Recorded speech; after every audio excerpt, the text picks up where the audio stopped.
চলে যাওয়া মানে প্রস্থান নয়, বিচ্ছেদ নয়। চলে যাওয়া মানে নয় বন্ধন ছিন্ন করা আর্দ্র রজনী। চলে গেলে আমার অধিক কিছু থেকে যাবে আমার না থাকা জুড়ে। জানি চরম সত্যের কাছে নত হতে হয় সবাইকে।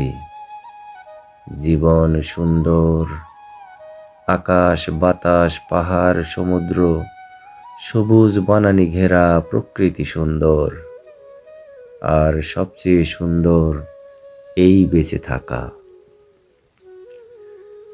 তবু কি আজীবন বেঁচে থাকা যায়? বিদায়ের সেহেনাই বাজে, নিয়ে যাবার পালকি এসে দাঁড়ায় দুয়ারে। সুন্দর পৃথিবী ছেড়ে এই যে বেঁচেছিলাম, দীর্ঘশ্বাস নিয়ে যেতে হয় সবাইকে অজানা গন্তব্যে। হঠাৎ ডেকে ওঠে নাম না জানা পাখি, অজান্তেই চমকে উঠি। জীবন ফুরলো নাকি? এমনি করে সবাই যাবে, যেতে হবে।